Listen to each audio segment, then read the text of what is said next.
Évangile de Jésus-Christ selon saint Matthieu.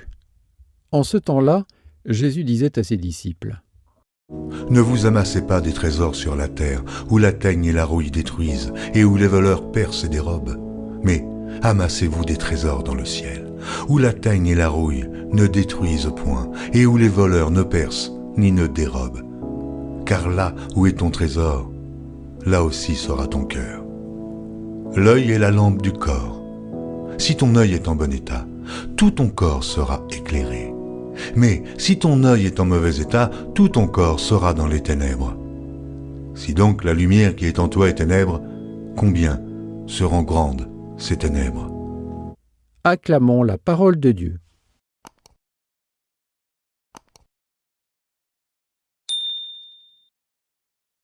Je voudrais illustrer ma méditation d'aujourd'hui par deux histoires. Vous trouverez les liens dans la description. Un riche prince a tout ce qu'il veut, mais il n'est pas heureux. Il interroge un sage qui lui dit qu'il lui faut échanger sa chemise avec quelqu'un de parfaitement heureux. Il envoie ses conseillers dans son royaume à la quête de quelqu'un de parfaitement heureux. Finalement, il en trouve un et l'amène au prince. Ce dernier lui propose de changer sa chemise contre la sienne.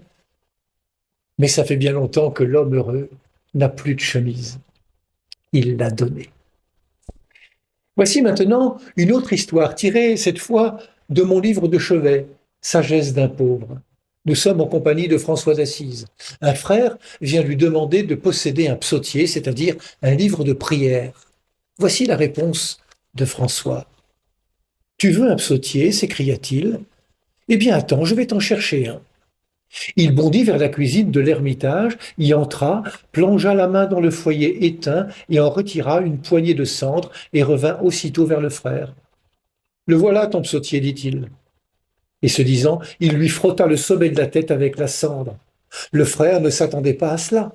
Surpris et confus, il ne savait que penser et que dire. Manifestement, il ne comprenait pas. François, qui n'avait rien assurément contre la science ni contre la propriété en général, mais savait, lui, le fils du riche marchand drapier d'Assise, combien il est difficile de posséder quelque chose et de demeurer l'ami de tous les hommes et surtout l'ami de Jésus-Christ. Que là où chacun s'efforce de se constituer un avoir, c'en est fini d'une vraie communauté de frères et d'amis, et qu'on ne pourra jamais faire que l'homme qui a quelque bien au soleil ne prenne spontanément une attitude de défense à l'égard des autres hommes.